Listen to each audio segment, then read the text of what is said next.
Alcatraz Island sits in the middle of San Francisco Bay. Its name is a whisper, a legend.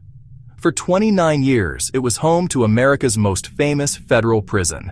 It was not a place for common criminals, a prison for the prisoners other prisons could not hold. Men were sent there for one reason. They were escape risks. The island was designed to be the final stop. Its location was its greatest defense. The cold, swift waters of the bay were a natural wall, a deadly moat that promised to defeat any who dared to cross it. The prison was a fortress of concrete and steel, a place of last resort. The U.S. Bureau of Prisons declared Alcatraz escape-proof. They were confident in this claim.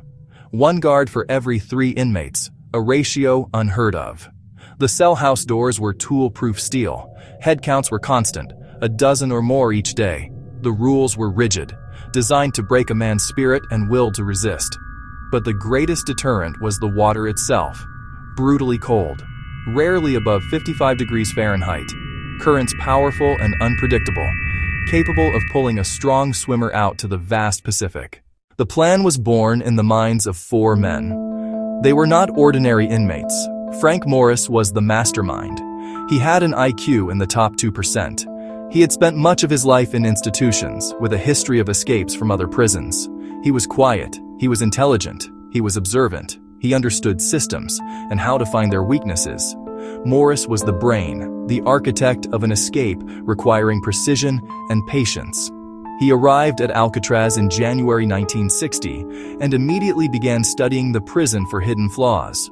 Working with Morris were 2 brothers, John and Clarence Anglin. They were from a large family of seasonal farm workers in Florida.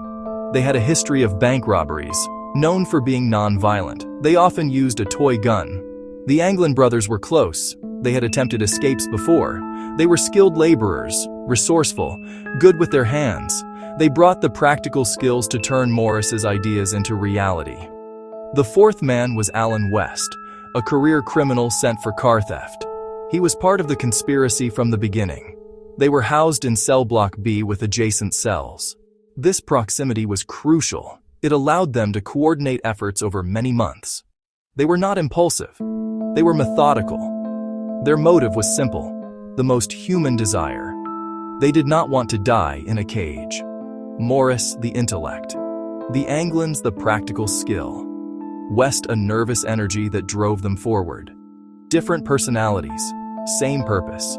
A team bound by a secret, trying to reclaim their lives, willing to risk everything for a small chance at success.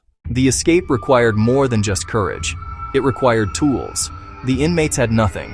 They created what they needed from materials around them. The primary challenge, the concrete wall at the back of their cells. The prison was old. The salt air had weakened the concrete around the ventilation grills. Morris discovered he could chip away at this crumbling wall. They fashioned crude drills, chisels.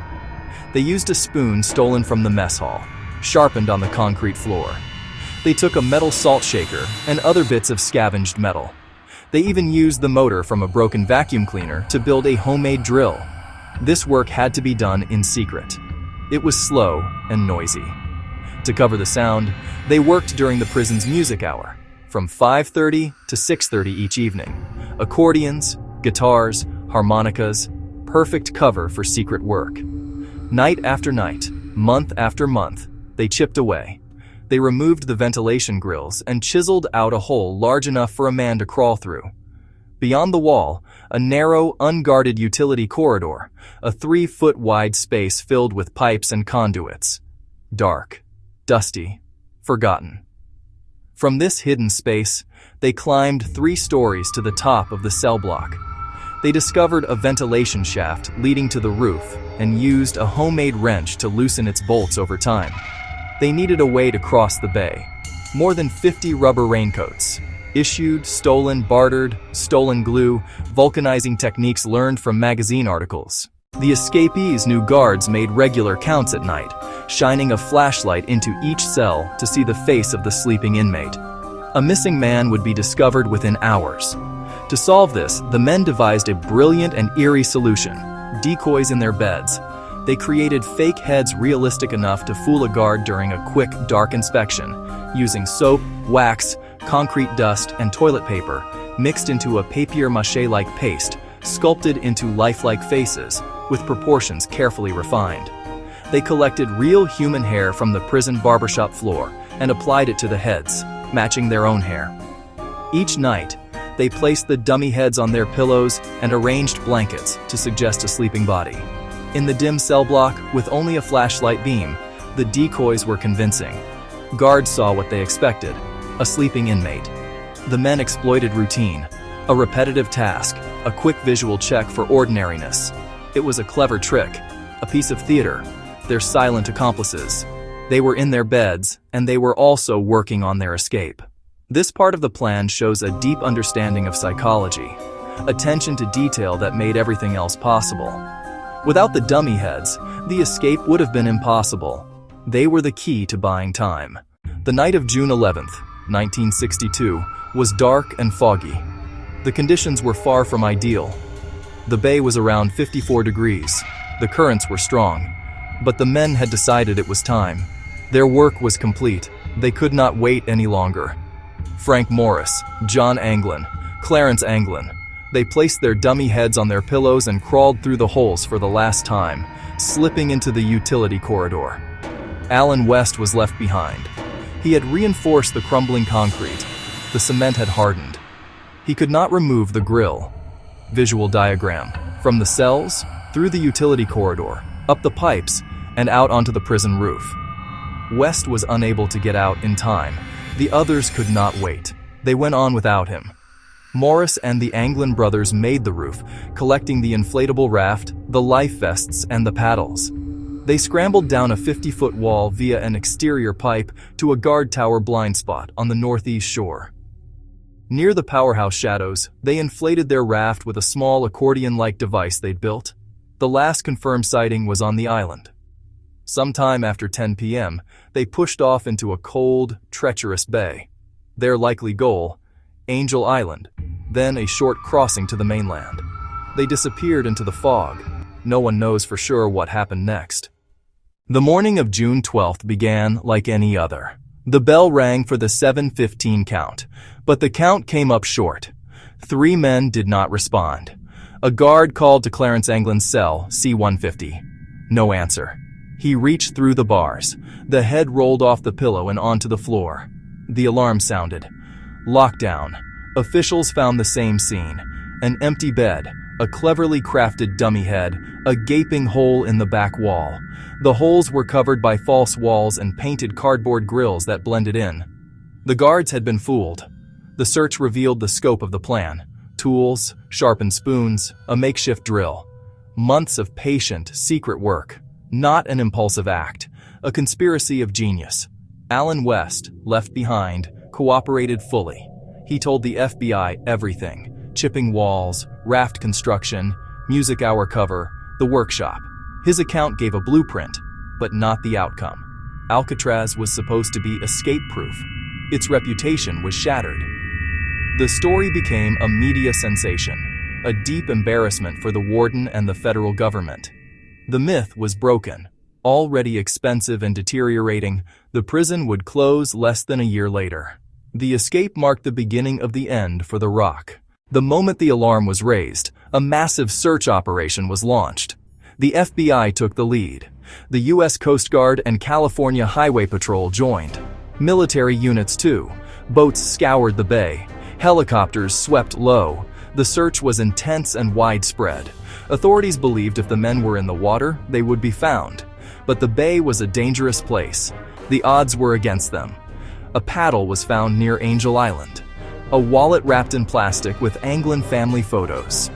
2 days later, a heavily waterlogged life vest washed up on Cronkite Beach, north of the Golden Gate. These items seemed to support drowning.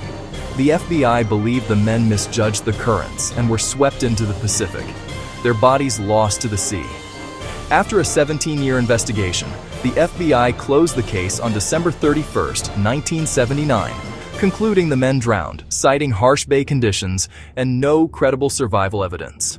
No stolen cars, no contact with family.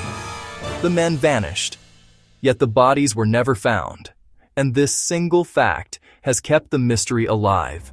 The official story is failure, a brilliant plan ending in tragedy. But without bodies, doubt remains. The official story of drowning has never been the only story. From the beginning, there were whispers of survival, especially from the Anglin family. They reported receiving a Christmas card postmarked 1962, signed by John and Clarence. The handwriting was said to be theirs. Family lore claims the brothers attended their mother's funeral in disguise. Impossible to verify, but fuel for decades of speculation. Sightings were reported across the country, even in South America. A Florida man claimed to know them after the escape. A deathbed confession claimed help to Seattle. Most leads were dismissed as hoaxes. Then a photograph surfaced, allegedly from Brazil in 1975. Two men resembling the Anglins. Some forensic experts called it highly likely. In 2013, a letter arrived claiming to be John Anglin, aged 83 and with cancer, stating all three survived that night, barely, offering to surrender for medical treatment.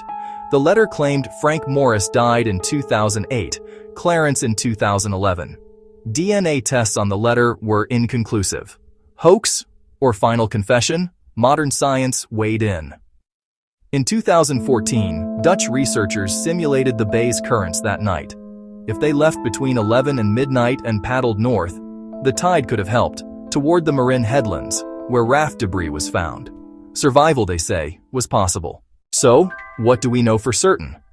Frank Morris, John Anglin, Clarence Anglin.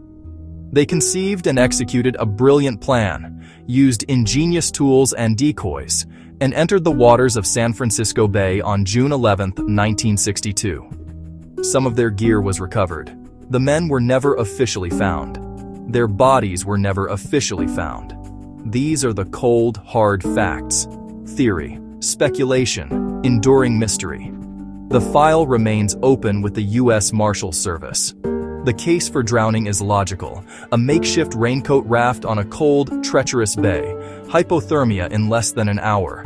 Powerful currents. No credible contact in over 60 years. Occam's razor points to tragedy. Yet the case for survival is compelling. Not ordinary men. Intelligent, resourceful, determined. Months of planning. Modern models suggest a window of opportunity. Family stories, the Brazil photograph, the mysterious 2013 letter, they suggest the men did not fail, that they vanished into the world. The story asks us to hold two ideas at once, failure and success. Perhaps the truth lies between. We must weigh the evidence without leaning on assumption.